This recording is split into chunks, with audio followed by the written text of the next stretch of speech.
Bem-vindos à Igreja no Mundo, o programa da Fundação AIS ajuda a Igreja que sofre aqui na sua televisão. Eu sou o Paulo Agdo e é sempre um privilégio saber que posso contar com a sua companhia aí desse lado durante os próximos 50 minutos. Comigo aqui em estúdio está a Catarina Martins de Betancourt, a diretora da Fundação AIS em Portugal. Olá, Catarina. Olá, Paulo, e olá também a todos os nossos telespectadores. Este conflito no Sudão é realmente trágico e chocante. Está a acontecer há muito tempo, mais de 1000 dias até agora, e já causou muito sofrimento, abuso, morte e deslocamento de milhares de pessoas. Meram Sali, o alto comissário das Nações Unidas para os Refugiados, está a falar da guerra no Sudão. Uma guerra que entrou no passado dia 15 de abril, no quarto ano. 4 anos de guerra, de violência extrema, de morte e muito sofrimento. Digo apenas que esta guerra já provocou cerca de 14 milhões de deslocados e de refugiados. É a maior crise humanitária no planeta e praticamente não se fala disto. Mas nós vamos não só assinalar esta guerra no programa de hoje, como iremos também falar, por exemplo, do Líbano e da Ucrânia, onde também há muitas pessoas em lágrimas. Tragédias que dão ainda mais peso às palavras do Papa que esteve por estes dias em África.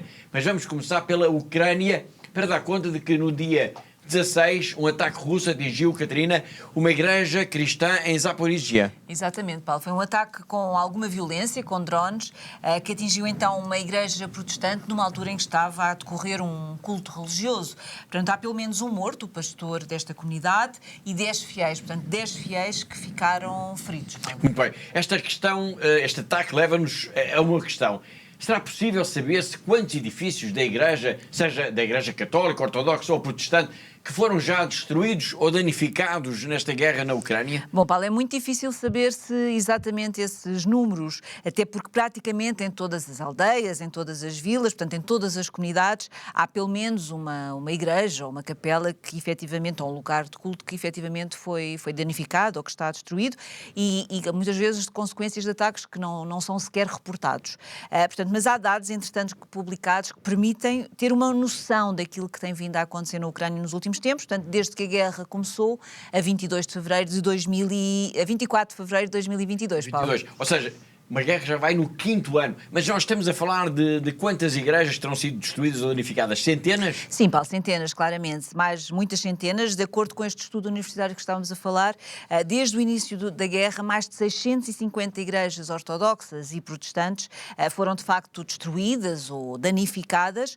Mas, se considerarmos uma perspectiva mais ampla destes ataques, Paulo, ou seja, considerarmos também os edifícios religiosos, como, por exemplo, as paróquias ou seminários, ou até casas, por exemplo, das irmãs, das religiosas, portanto, nesse caso, então esse número cresce bastante e estaremos a falar neste momento em pelo menos 742 edifícios que foram destruídos ou que ficaram muito danificados durante este período de guerra, Paulo. São números impressionantes. Há pouco eu disse que a guerra no Sudão era um conflito esquecido, mas a verdade é que também se fala cada vez menos da Ucrânia, desta guerra que, no entanto, continua bem ativa em plena Europa. E o pior que poderia acontecer aos ucranianos seria o esquecimento.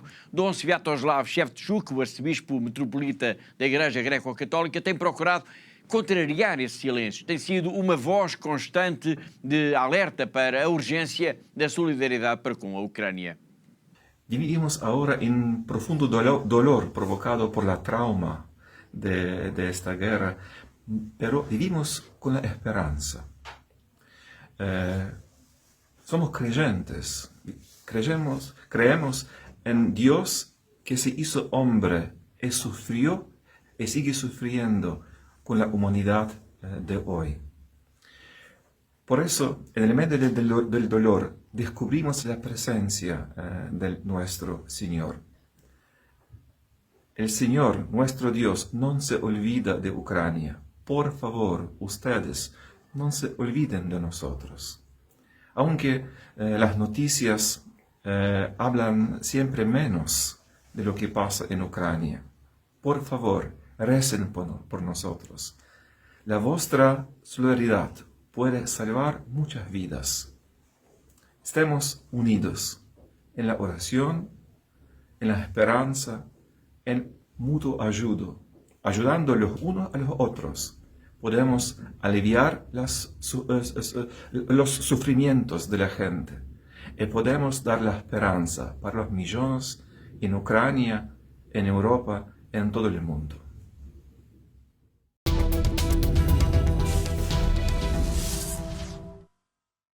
Foi Dom Shevchuk a pedir para não nos esquecermos da Ucrânia em guerra desde 24 de fevereiro de 2022, quando soldados russos iniciaram então a invasão do país. E a Fundação AES não se esqueceu da Ucrânia. E sinal disso, nestes anos, desde então, foram apoiados pela Fundação AES mais de 1.200 projetos na Ucrânia. Exatamente, Paulo. Mais concretamente foram 1.256 projetos, num valor total de mais de 30 milhões de euros que enviámos então para a Ucrânia.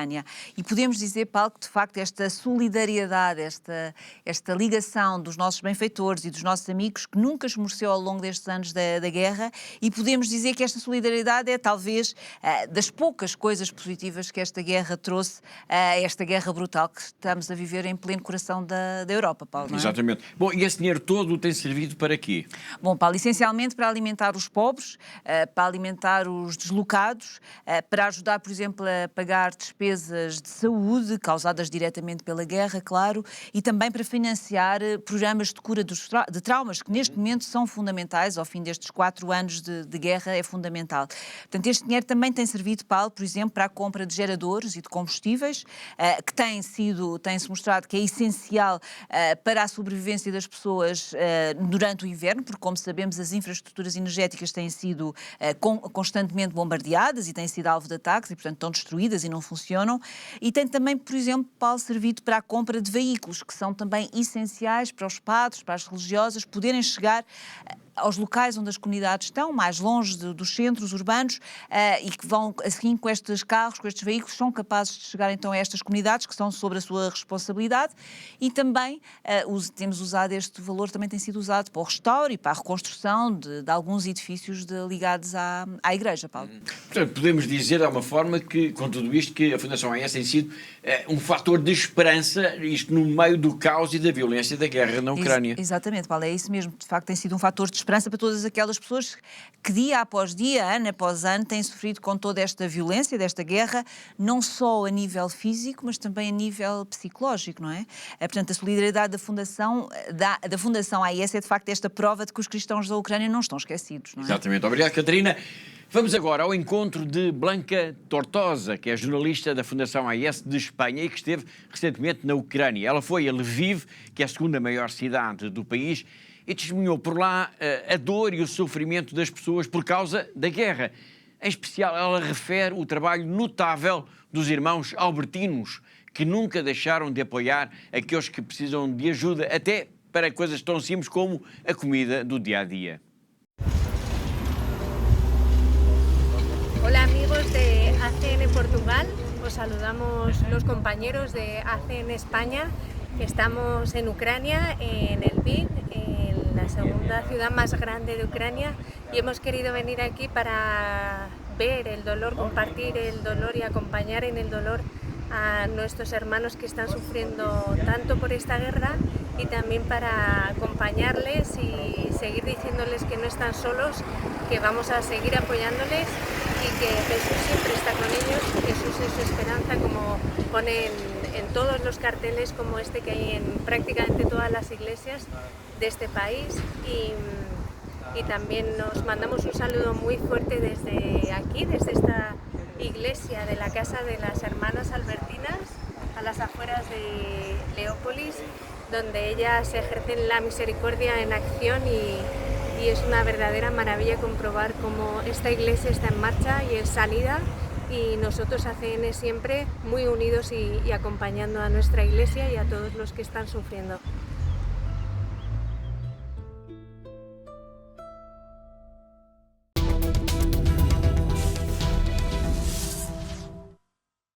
A Ucrânia está em guerra, uma guerra aqui na Europa e sem fim à vista, mas há outras guerras que também já se arrastam há vários anos, mas que quase ninguém fala. O que se passa, por exemplo, no Sudão, há já mais de 1000 dias, é disso um exemplo. No arranque do programa nós escutámos o Alto Comissário das Nações Unidas para os Refugiados a denunciar o sofrimento deste país, cenário terrível de uma violência, por vezes mesmo absurda.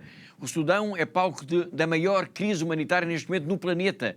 Esta guerra começou no dia 15 de abril de 2023 e lanço desde já o número da semana. E o número é 14, porque há neste momento, por causa desta guerra, Catarina, cerca de 14 milhões de refugiados e de deslocados. Exatamente, Paulo. São cerca de 14 milhões então, de pessoas que foram forçadas a abandonar as suas terras desde que esta guerra começou, como o Paulo disse, acabou de dizer, desde que começou na 15 de abril de 2023 e que opõe o exército do país a um grupo paramilitar que é conhecido como as Forças de Apoio Rápido, portanto as chamadas RSF. Paulo. Exatamente, uma guerra que tem sido brutal, com massacres, muita destruição e com milhões de pessoas que vivem hoje em circunstâncias mesmo terríveis. Sem dúvida, Paulo, é isso mesmo. De facto, calcula-se que destes 14 milhões de pessoas que foram forçadas então a fugir, cerca de 4 milhões e meio estão neste momento a viver em países desta região, ou seja, países como o Chad, como o Egito ou até o Sudão do Sul, e depois muitos dos que fugiram fizeram-no, e importa também denunciarmos aqui e sublinharmos isto, Paulo, para escapar à violência, porque são inúmeras as histórias de mulheres e de meninas que são vítimas de abuso sexual e também de rapazes e de jovens que são forçados a combater, Paulo.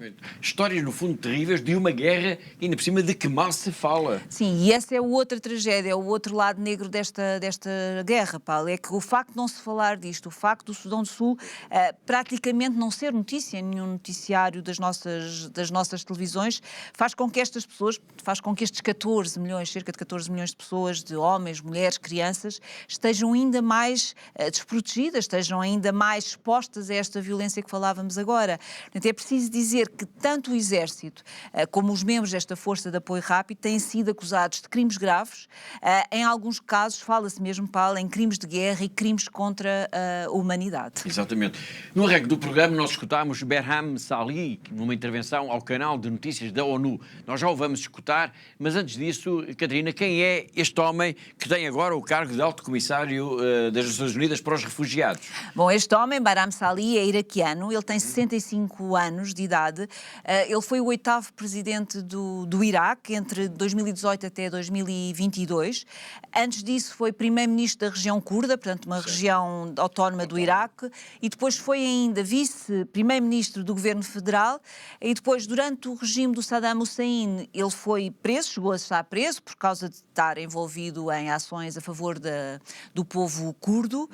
Depois, em dezembro agora de 2025, então foi eleito Alto Comissário da ONU para os Refugiados, que sucedeu a Filippo Grandi, que era brasileiro, Paulo. Muito bem, obrigado, Catarina. Vamos então escutar o Alto Comissário das Nações Unidas para os Refugiados, Berham Salih, num breve registro, quando se encontrava na fronteira com o Sudão. Uma fronteira que marca, como ele nos vai dizer agora, a linha entre a vida e a morte para muitas pessoas. Estou parado nesta fronteira porque ela marca a linha entre a vida e a morte de milhares de pessoas. Este conflito no Sudão é realmente trágico e chocante. Está a acontecer há muito tempo, mais de 1000 dias até agora, e já causou muito sofrimento, abuso, morte e deslocamento de milhares de pessoas. Eles estão a passar pela fronteira para procurar refúgio. Os horrores que eles falam são sempre realmente dolorosos. Eu diria até mesmo vergonhosos. Eu pedi ao mundo para realmente agir para terminar este conflito. Isto não deveria continuar.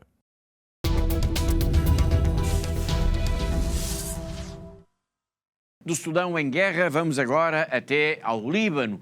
A situação neste país continua muito delicada, depois de quase 2 meses de conflito entre Israel e o Hezbollah, conflito que provocou mais de 1.200.000 deslocados, como aliás temos vindo a referir aqui ao longo dos últimos programas. Mas a notícia de hoje é diferente.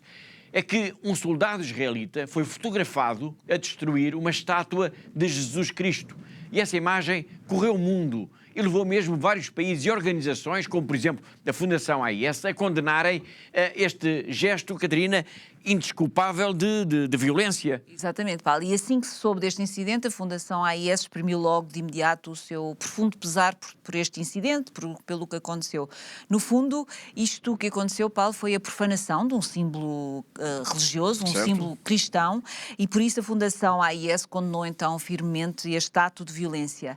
A Fundação AIS exprimiu ainda, Paulo, a sua total solidariedade para com a comunidade cristã libanesa, que, como sabemos, tem sofrido nos últimos anos muita insegurança e também muita instabilidade. Exatamente. Podemos dizer que o respeito pelos símbolos religiosos e pelos locais de culto é um princípio sempre fundamental, mesmo, Catarina, em tempos de guerra. Claro, exatamente, Paulo. Em nenhuma circunstância pode justificar atos que possam magoar uma parte, portanto, magoar esta dignidade religiosa das partes que estão, das comunidades que estão ali envolvidas neste contexto. E por isso não se pode desprezar um símbolo religioso de outra comunidade. E foi isso que aconteceu, e neste caso, Paulo, em concreto, o que se vê é um soldado israelita a esmagar com uma marreta uma estátua de Jesus Cristo. Exatamente. Entretanto, as autoridades de Israel pediram desculpa por este incidente, abriram mesmo um inquérito e garantem que vão julgar o soldado em tribunal militar. Exatamente, Paulo. E além disso ainda disseram que iriam proceder ao restauro desta estátua, Paulo. Muito bem. Este incidente ocorre, como eu disse há pouco, num tempo muito delicado, isto com o Líbano no meio de uma profunda crise, após esta guerra se ter reacendido no final de fevereiro entre Israel e a milícia Hezbollah, uma guerra que já causou mais de 2.000 mortos, cerca de 6.500 feridos e, como temos alertado, mais de 1.200.000 deslocados. Podemos dizer que o medo e a ansiedade são, neste momento, Catarina, uma constante entre os libaneses. Sem dúvida, Paulo, e de facto todos os relatos que nos vão chegando do Líbano apontam nesse sentido. Portanto, esta guerra está a deixar a população libanesa com muita ansiedade.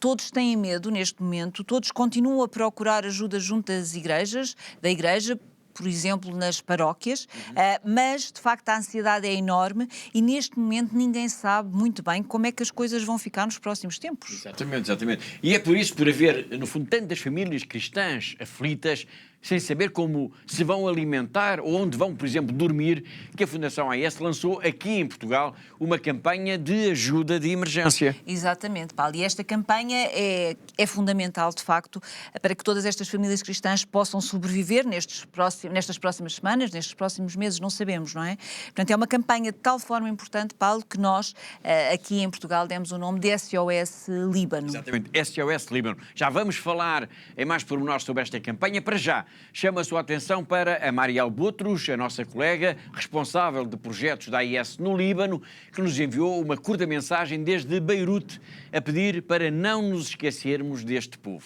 Hello, it's Mariel Boutros, responsible for the projects for ACN in Lebanon. I ask for your prayers for Lebanon and I ask you not to forget Lebanon and the Lebanese people. Pray for peace for the whole region and for Lebanon.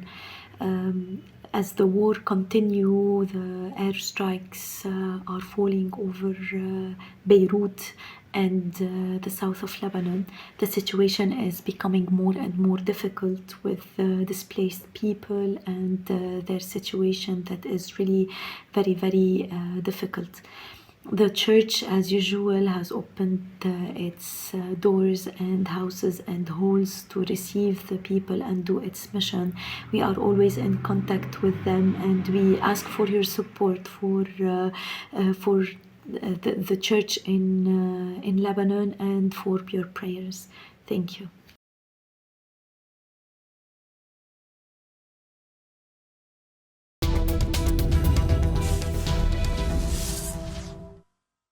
Foi a Mariel Boutros, nossa colega da Fundação AIS no Líbano, a pedir as nossas orações, a pedir para não nos esquecermos deste país em guerra. E nós não nos esquecemos, claro. E sinal disso é então a campanha SOS Líbano, lançada em Portugal e que tem objetivos, Catarina, muito concretos e também muito urgentes. Sim, Paulo, a Igreja do Líbano neste momento nos pede ajuda principalmente para adquirir alimentos, medicamentos e também roupa que depois vão ser distribuídos contribuídas pelas pessoas que estão neste momento, por estas famílias que estão com maior necessidade, em particular por estas que ainda continuam a viver na rua, Paulo. Exatamente. Ou seja, a ideia é apoiar a igreja local a poder entregar a cada família deslocada pela guerra um cabaz com bens essenciais. Exatamente, Paulo. E cada cabaz de bens essenciais para uma família durante o mês, neste momento, o valor são 80 euros.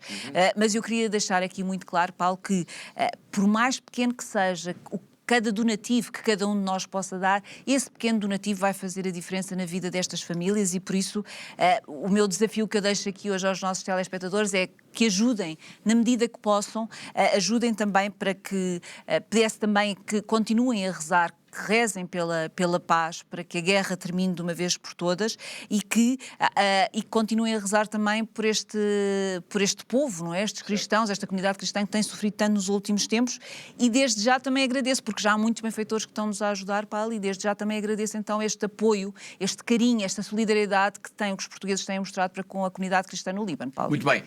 É óbvio que já falámos sobre isto aqui muitas vezes, mas é importante sempre sublinhar isso. Como é que os nossos telespectadores, então, podem ajudar em concreto esta campanha SOS Líbano?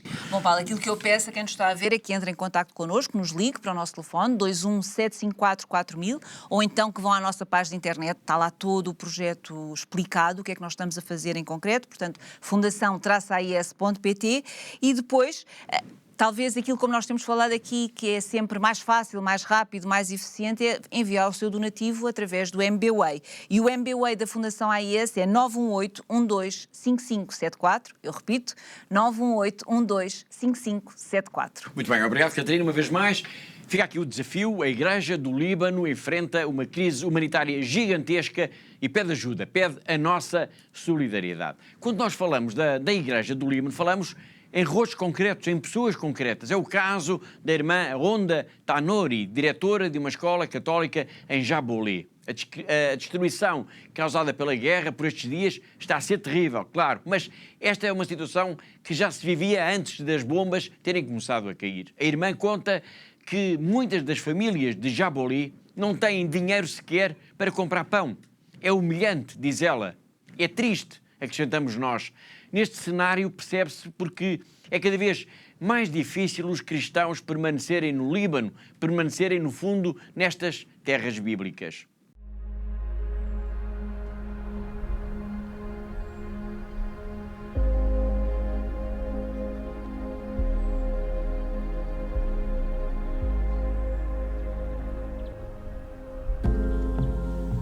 In Lebanon, we are suffering because of the economical situation. All these regions are agriculture, and the children didn't go to schools, and schools were only for the rich people. Many of our parents can't afford to buy bread for their children.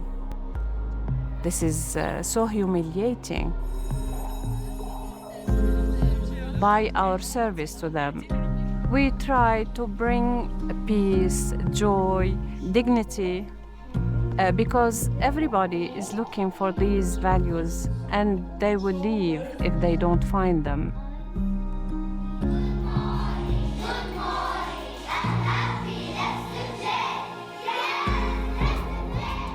This school made me love Jesus Christ more. I always thank God because He gave me this position in my life. I always thank God because He gave me my parents, He gave me my friends, He gave me my great school, and I have a lot of plans, yeah. The plan is to be a doctor.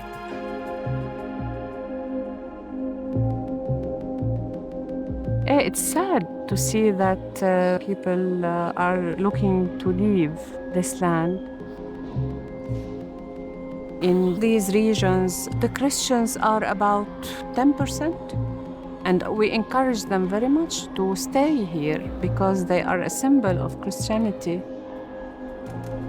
We like to have a country, but we're losing it.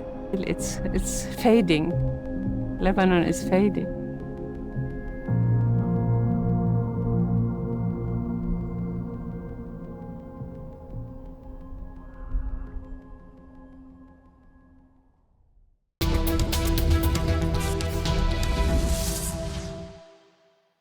E deste testemunho tão forte que nos chega do Líbano, vamos agora até à China, vamos até à Diocese de Macau, vamos ao encontro do nosso correspondente, o jornalista José Miguel Encarnação. A Diocese de Macau anunciou que o novo Centro Católico de Macau irá reabrir as portas no próximo dia 12 de junho. Depois de vários anos fechado, o antigo Centro Católico, que estava a funcionar num edifício já obsoleto, foi demolido e acabou por dar lugar a um novo edifício, a um novo Centro Católico, agora mais moderno, mais sofisticado e que acolhe da melhor forma todos aqueles que queiram também ali encontrar um pouco mais de espiritualidade nas suas vidas. O Centro Católico de Macau irá albergar vários espaços que passam por espaços de formação, por espaços de exposição e também de convívio, sendo que também está reservada uma área para hospedagem onde fiéis, não fiéis, peregrinos, enfim, todos aqueles que queiram estar em Macau, mas num ambiente mais espiritual, possam ali pernoitar e também ali viver tudo aquilo que o Centro Católico tenha para oferecer.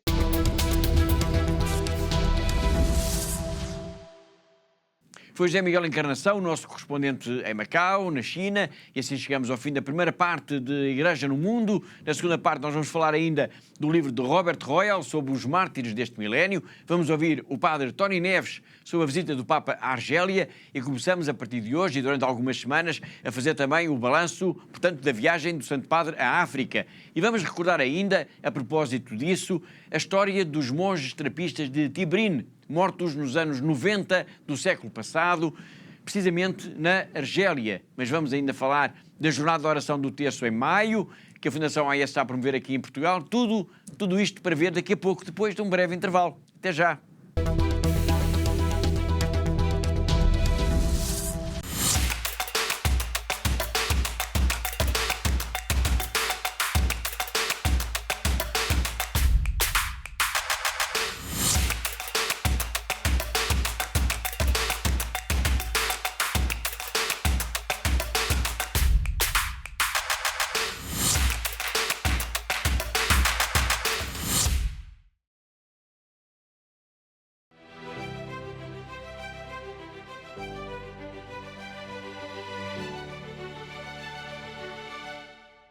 We have very beautiful house because you support us. So thank you very much. Thank you. ACN apoya a sacerdotes en todo el mundo con intenciones de misas que nos ayudan tanto espiritualmente como materialmente, para nuestro propio bien y el bien de nuestras comunidades.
Thank you to all our benefactors. Continúen con esta linda misión de ayudando a la Iglesia en lugares tan sufrientes. Щиро дякую всім вам, що ви є на хресній дорозі, допомагаєте нам нести наш хрест. We are trying to be Jesus. Through your help and support, we are able to bring the gospel to the people. Thank you so much. May God bless you. You are giving us hope and you are putting a smile in our faces. Thank you so much.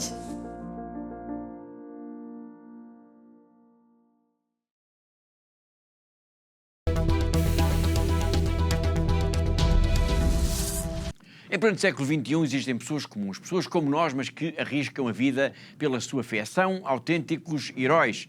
Todos os dias, homens, mulheres e até crianças enfrentam violência, o próprio medo, para se manterem fiéis àquilo que é mais importante. Eles merecem o nosso maior respeito. A Fundação AIS existe para eles, para todos eles, para cada um deles.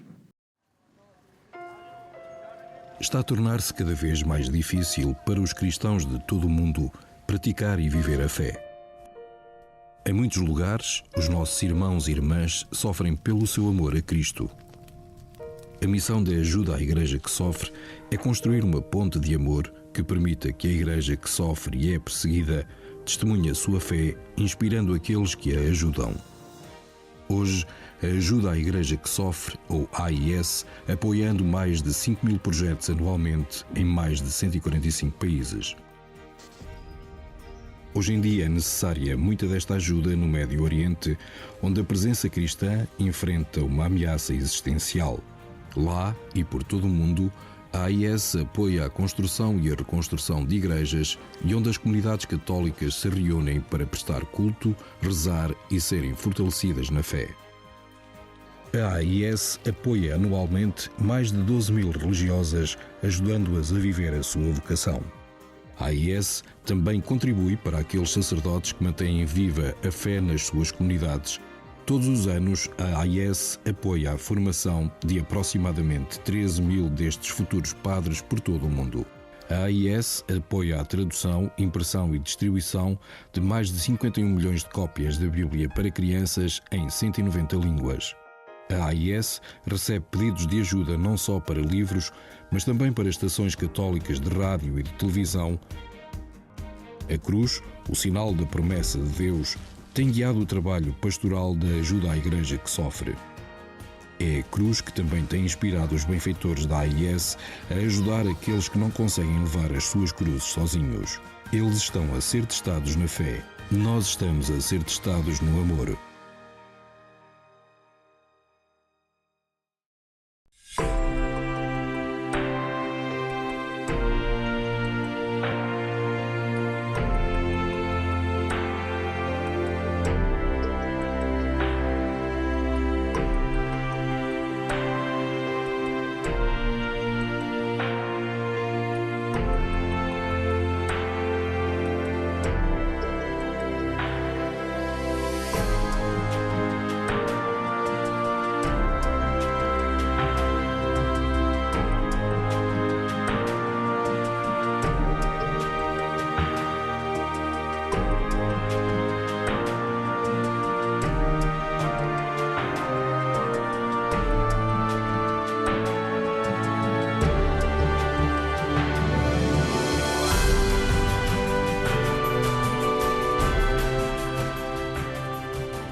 Recentemente tivemos em Lisboa a apresentação do livro Os Mártires do Novo Milénio, de Robert Royal, escritor norte-americano.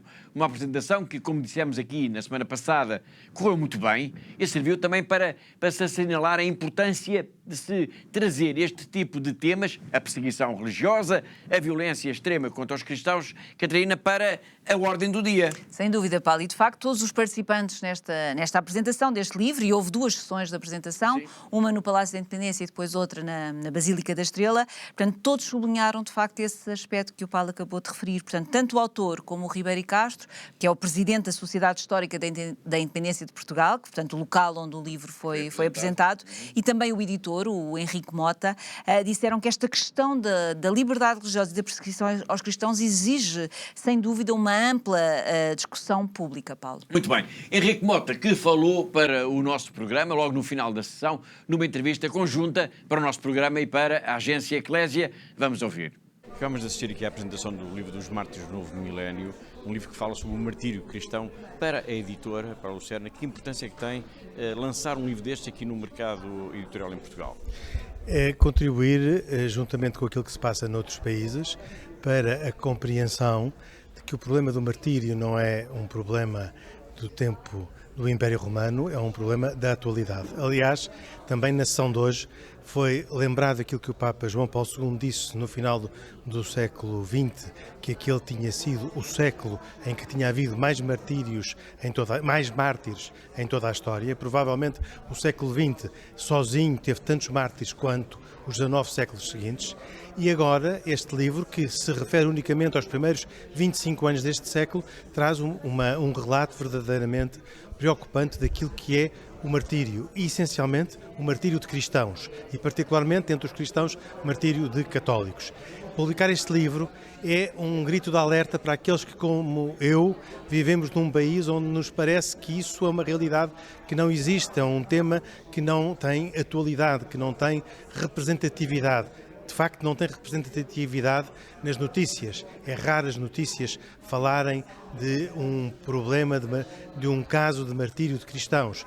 Mas eles existem com uma frequência impensável em África, na América Latina, na Ásia e também na Europa, em que o relativismo e a indiferença cultural são hoje em dia um caso profundo de martírio, de pessoas que, por causa daquilo em que acreditam, por aquilo que professam, perdem a vida, são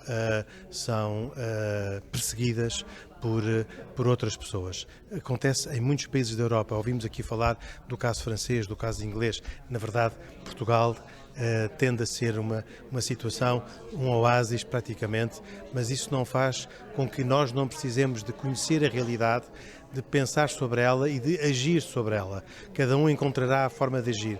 E, portanto, ler este livro não é, e publicar este livro, no meu caso, não é divulgar mais uma obra literária, é divulgar um documento que faz um apelo e um desafio a que as pessoas possam conhecer a realidade e agir sobre a realidade.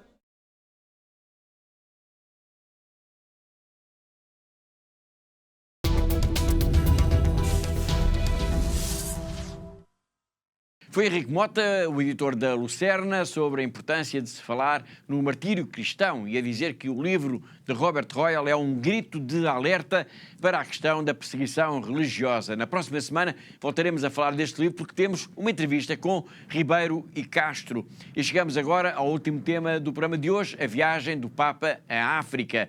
Nós vamos, ao longo das próximas semanas, falar em detalhe de cada um dos países visitados pelo Santo Padre, ou seja, a Argélia, Camarões, Angola e a Guiné Equatorial. E vamos, para isso, contar, uma vez mais, com a colaboração do Padre Tony Neves. Mas, para já, Catarina, que balanço é que nós podemos, que primeiro balanço é que nós podemos fazer desta histórica visita do Papa à África?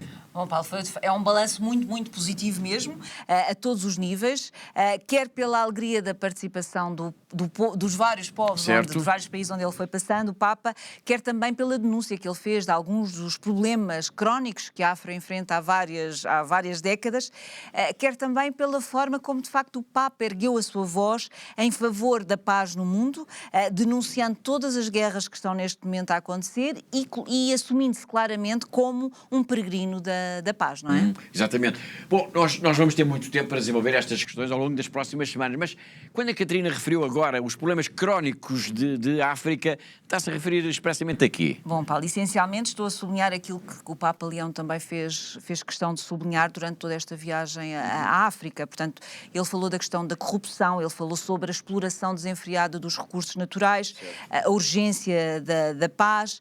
As palavras do Papa Paulo também mostraram que há muita injustiça nestes países por onde ele passou, que são países profundamente ricos, mas onde vivem, porém, populações que são extremamente pobres. Portanto, podemos dizer que estes são talvez os pontos-chave para a leitura de tudo aquilo que o Papa foi dizendo ao longo da sua visita da Argélia, dos Camarões, de Angola e da Guiné Equatorial. Muito bem, obrigado, Catarina.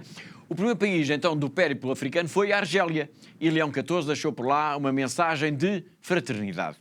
Cercare Dio e riconoscere anche l'immagine di Dio in ogni creatura, figlio di Dio, in ogni uomo e donna creati nell'immagine e somiglianza di Dio. Questo per noi significa che è molto importante imparare a vivere insieme con rispetto per la dignità di ogni persona umana.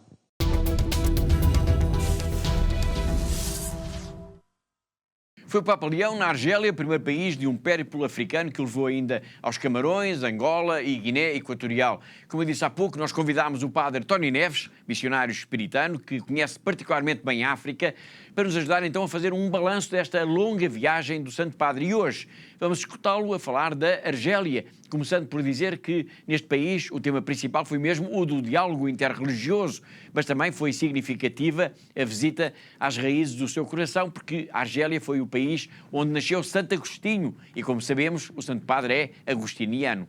A viagem do Papa Leão XIV à primeira África começou pela Argélia e pelos Camarões.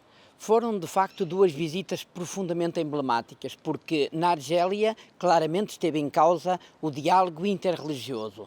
Mas as razões que levaram o Papa à Argélia na sua primeira visita à África também têm a ver com o seu coração, com a sua alma, com a sua história de monge agostiniano.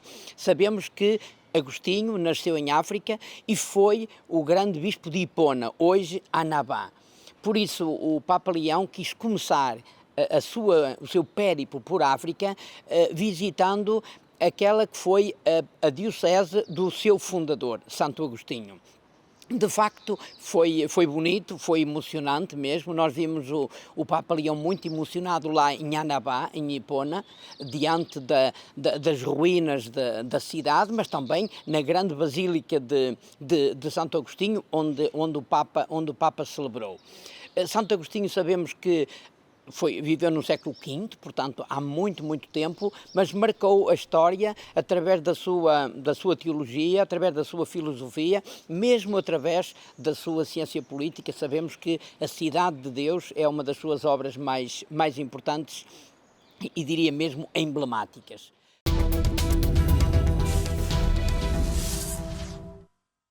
Estamos a escutar o padre Tony Neves a fazer um primeiro balanço da viagem do Papa à África. Hoje ele está a focar-se na Argélia, país onde a comunidade cristã é residual e onde não há sequer direito à conversão religiosa. Bom, mas a ida à Argélia foi também uma ida a um país onde as comunidades cristãs são residuais.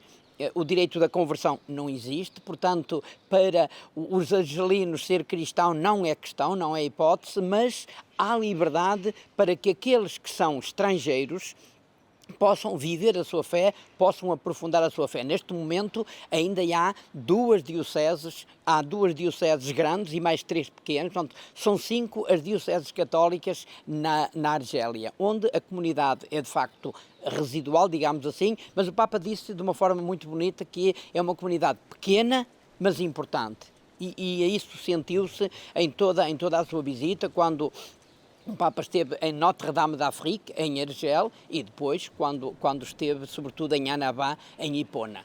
É de salientar ainda uma intervenção muito bonita e muito incisiva do Papa sobre a questão das migrações. Nós sabemos que a Argélia tem o deserto do Saara e tem também o mar Mediterrâneo. E nós sabemos que quer o deserto, quer o mar Mediterrâneo estão a ser cemitérios a céu aberto.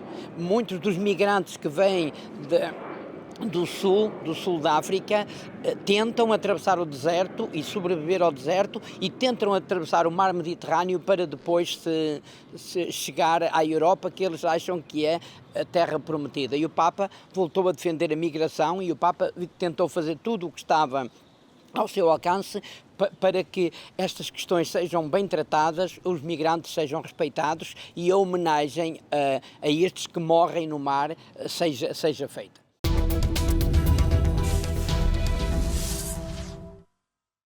Foi o Padre Tony Neves num primeiro balanço para o nosso programa da viagem do Papa à Argélia. Na próxima semana continuaremos a olhar para este e para todos os outros países que o Santo Padre visitou, ou seja, Camarões, Angola e Guiné Equatorial. Mas ainda sobre a Argélia, importa lembrar que Leão XIV falou dos 19 mártires, os religiosos e religiosas que foram assassinados entre os anos de 1994 e 1996, portanto, durante a década negra da Guerra Civil neste país, que está situado no norte do continente africano. A história de alguns destes mártires, monges trapistas de Tibrine, deu origem mesmo a um filme. O filme chama-se Dos Homens e de Deus, de que vamos agora ver o respectivo trailer. Voici la nuit, l'immense nuit des origines, et rien n'existe hormis l'amour qui se dessine, en séparant le sable et l'eau, Dieu préparait comme un...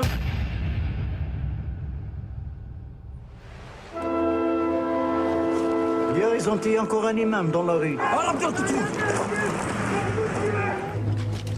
Votre monastère doit avoir une protection militaire. Les atrocités vont recommencer. Ma décision est prise. Je refuse. Et qu'est-ce qu'on fait s'ils viennent au monastère? On se laisse tuer gentiment? C'est un risque. Toi, t'as déjà été amoureux? Oui, plusieurs fois, oui. Puis après, il est arrivé un autre amour, tu vois, plus grand encore. Alors j'ai répondu à cet amour-là. Parce que ce village, il a grandi avec le monastère. Pourquoi vous allez partir? Nous sommes comme des oiseaux sur une branche. Nous ne savons pas si nous nous partir. Les oiseaux, c'est nous. La branche, c'est vous.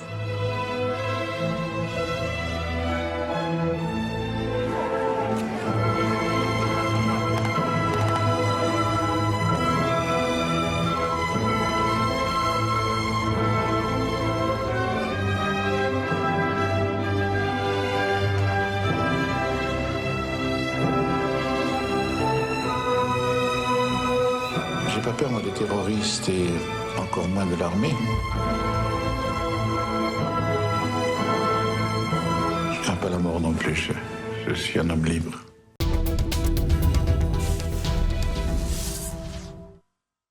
Foi o trailer do filme Dos Homens e de Deus, sobre o martírio dos monges trapistas na Argélia, nos anos 90 do século passado. E agora, mesmo na reta final do programa de hoje, e já de regresso aqui a Portugal, vamos relembrar ainda que a Fundação AES continua a pedir ajuda para a recuperação dos edifícios da Igreja que foram danificados, Catarina, pela tempestade Christine no início do ano. É isso mesmo, Paulo. De facto, é preciso uma grande ajuda para recuperar todos estes edifícios que ficaram danificados, para que as comunidades possam, de facto, voltar a usufruir os seus locais de culto. E por isso, eu deixo aqui uma vez mais este pedido. Por um lado, agradecer profundamente tudo o que já foi feito, tudo o que os nossos benfeitores já fizeram e doaram com este objetivo de apoiar, mas, dada a dimensão dos estragos, vamos ter, de facto, estamos a continuar a solicitar apoio para, então, recuperar todas as igrejas, todos os espaços da Igreja que ficaram danificados, Paulo. E é precisamente por causa disso, porque os danos são muito grandes, que é preciso continuar a insistir nesta campanha, e para isto, Catarina, levanta sempre a questão, como é que os nossos telespectadores podem ajudar a Fundação AES, neste caso, nesta campanha tão concreta da recuperação dos edifícios da Igreja? Bom, é muito fácil, Paulo, basta ir à nossa página de internet, está lá tudo explicado, estão todos os projetos, os que estamos a fazer, qual é o objetivo da campanha. Podem também ligar-nos para o nosso telefone, para o 217544000. Também damos todas as explicações necessárias, mas volto a repetir, como disse há pouco, que é válido para todas as nossas campanhas, e hoje já falámos aqui da campanha SOS Líbano, mas, portanto, como eu já disse nessa altura, a forma talvez mais fácil, mais rápida, mais eficiente, é fazer o envio do donativo de cada um de nós através do MBWay da Fundação AES, que é o 918-125574, portanto 918-125574. Muito bem, obrigado. Este é um número para decorar, porque é um número que ajuda a salvar vidas. Bom, já que estamos a falar em ajuda, é bom lembrar também que todos nós podemos ajudar a Fundação AES, podemos ajudar os cristãos perseguidos com a declaração do IRS. Milhões de cristãos vivem em países onde não há liberdade religiosa. Muitos são mesmo perseguidos, presos, raptados, torturados, mortos. Apenas e só por causa da sua fé. Todos os dias vivem sob ameaça. Todos os dias vivem a cruz da perseguição. E por isso precisam de nós, das nossas orações, da nossa solidariedade. Este ano, quando preencher a sua declaração de IRS, lembre-se da Igreja que sofre, lembre-se dos cristãos perseguidos. Este ano, ao preencher a sua declaração de IRS, assine 505-152-304, o código da Fundação AIS, e isso basta. No ano passado conseguimos mais de 200 mil euros. Este ano temos de ultrapassar este valor, pois são cada vez mais também as comunidades que nos pedem ajuda, que nos pedem socorro. Ao doar 1% do seu IRS para a Fundação AIS, está a dizer a cada um destes cristãos perseguidos, destes heróis da fé, que eles estão no seu coração. O mundo ignora-os, mas a Igreja acolhe-os. Obrigado por aliviar a cruz dos cristãos perseguidos.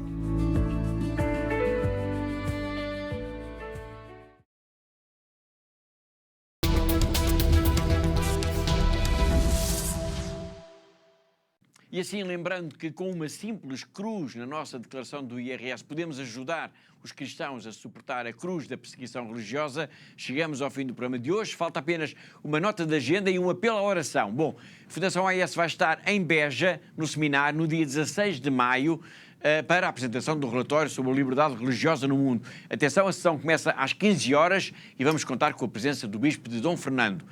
E deixo também já aqui o lembrete de que em todo o mês de maio a Fundação AIS propõe que seja, Catarina, um tempo de oração ininterrupta do Terço pela Paz. É verdade, Paulo, é isso mesmo, como temos dito aqui nas últimas semanas, portanto já vem sendo um clássico, não é? Sim, da Fundação AIS, portanto neste mês de maio, que é o mês de oração, e que vamos então rezar o Terço sem parar pela paz no mundo. A ideia é haver sempre alguém a rezar o Terço, Paulo, a todas as horas, em todos os dias e todos os dias da semana, tudo, sempre. Portanto, é muito importante neste mês que também é tão especial para Nossa Senhora, que é este mês de maio. Por isso eu deixo aqui o desafio a todos para se juntarem à Fundação AIS. Deixo aqui já um número, Paulo, que neste momento já temos cerca de 500 pessoas que se associaram a esta nossa momento de oração. Meio milhar de pessoas, de portugueses, já estão connosco. Muito bem. E, portanto, eu peço a quem nos está a ver para que nos contactem, para se inscreverem, de facto, nestes blocos, para termos a certeza, para sabermos quantas pessoas é que estão neste momento a rezar aqui em Portugal. E saber, para termos a certeza que de facto está sempre alguém a rezar a todas as horas do dia este Terço pela Paz, e o objetivo, Paulo, é pôr Portugal inteiro a rezar pela paz no mundo. Excelente, é isso mesmo. Vamos pôr então Portugal a rezar o Terço pela Paz durante este mês de maio. E para se perceber a importância da oração, chama agora, e mesmo já na reta final do programa, chama a sua atenção para a mensagem que o Padre Anton, que é o assistente eclesiástico internacional da Fundação AIS, nos enviou. Uma mensagem que foi gravada na sede internacional da AIS na Alemanha, junto a uma pequena gruta que existe lá, com a imagem de Nossa Senhora de Fátima. Dear friends, being here at our grotto of Our Lady of Fatima, on the headquarters of ACN, I have an urgent request. Please start to pray for peace. Somehow we at ACN are specialists of people who suffer from terror, from war, or are in the most urgent need of basic things. But we also receive many, many testimonies that prove what the Church believes, that prayer has a big capacity to change the situation of people. We know that prayer makes the difference, and that is what I'm going to ask you. Please start to pray for peace, and that this spirit of terror, of war, of revenge is overcome by the love of our God and our Lord Jesus Christ.